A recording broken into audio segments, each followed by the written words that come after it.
From LEX 18, your official UK sports station for Big Blue Nation, this is BBN Tonight. Presented by Central Bank, the official bank of UK Athletics. Hello and welcome to BBN Tonight. I'm Maggie Davis in for Anna Tarullo. And I'm Keith Farmer. Tonight we'll preview Kentucky Volleyball's first NCAA tournament match. That includes exclusive interviews with Coach Craig Skinner and the All-Southeast Region's Player of the Year, Madison Lilly. Those are going to be fun. Plus, we'll sit down with childhood leukemia survivor and current UK football grad assistant Ryan Fink because he needs the BBN's help. But first, get your brackets ready because in less than 24 hours, UK Volleyball begins its run in the postseason. That's tonight's Big Blue story presented by Baptist Health. The Cats will try to cap off an impressive season by taking on the winner of UNLV versus Illinois State. That's taking place right now. Kentucky's match will be streamed on ESPN3 and the ESPN app. And don't forget, the Cats are the #2 overall seed in this tournament, which is unfolding in a bubble in Omaha. And UK will be led by AVCA Coach of the Year, Craig Skinner. We talked with him exclusively yesterday about his team's eagerness to return to the court. Coach Craig Skinner, thank you so much for joining us tonight. Your first game is coming up for this year's NCAA tournament.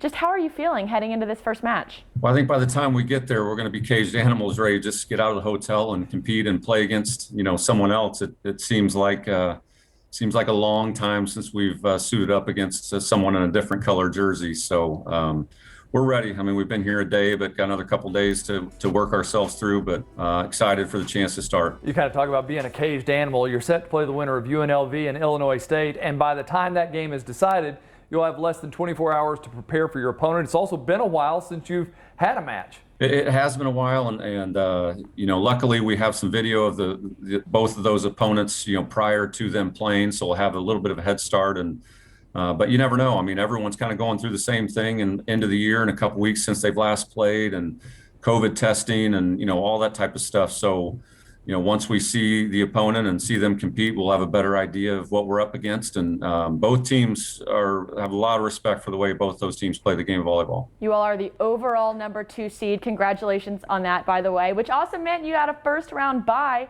to give the team a little bit more time to rest and reset before the postseason gets underway.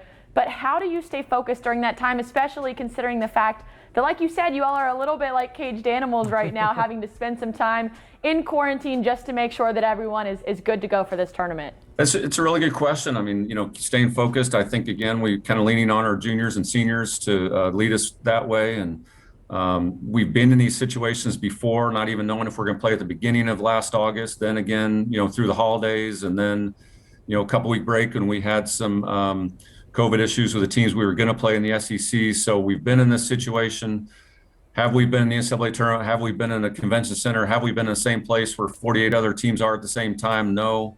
But I think every team here is just excited to finally get a chance to step in between the lines because it has been a big break for almost everyone here. All right, let's talk about the tournament a little bit because there has been some conversation about the general setup, the lack of proper locker rooms, confusion about practice times, concerns about courts themselves. The NCAA has said all games will air on ESPN and have commentators, but it seemed like it took some while to get to that point. Just some of your thoughts on all of that happening and how it is starting to shape up. Well, definitely we all had some questions and there were some concerns about, obviously our team needs to change out of their practice gear into their uniform. And if there's not a locker room, that would be a PR nightmare for a lot of people. And we brought that to the attention of the NCAA. And so, I think putting it in perspective, the NCAA has never done this and putting this many championships on in the spring. And I have a lot of respect for Kristen Fassbender, who's running our championship, but she doesn't have the manpower that she needs. And I think the NCAA needs to take a look at how many people are helping assist and combing through the fine details of what's happening so that we can put on a first-class event and make it an event that our players deserve and the opportunity to compete for a national championship. But our sport is such a big magnitude with the number of people playing, and more people are playing the sport of girls volleyball in high school across the country than any other sport. And I think it's down the road, it's going to be exciting when NCAA, ESPN, corporate America see that and put the manpower and resources into making it huge. Now let's go ahead and talk about the AVCA All-Southeast Region Player of the Year. Of course, that's Madison Lilly. What has she meant to you personally and to this program throughout her career here as a Wildcat? Well, her accolades speak for themselves, and Madison's challenged me as a coach, and I've tried to challenge her as a player. And one of the things I just respect about her is she continues to want to get better each and every day and push herself. And we've had to find creative ways to challenge her and push her buttons, because you don't want people to tread water, and she never has. And she's always been a natural competitor, and she makes the car go, and she gets after it. And there's all of us have a lot of confidence stepping on the floor when Madison's with us, and can't wait to see what we do this week and her career beyond Kentucky. Coach 5 other players, I think, 4 or 5 other players, plus Coach of the Year. Right, we have to give a shout out to you. A lot of head coaching honors so far for you this season. That's pretty impressive. Yeah, I mean, it's a lot of respect to our team, and the real Coach of the Year are staff. I mean, what they've done, and just the organization and things that they've had to do to overcome quarantine, COVID, and the long year that we've had. The credit goes to them for.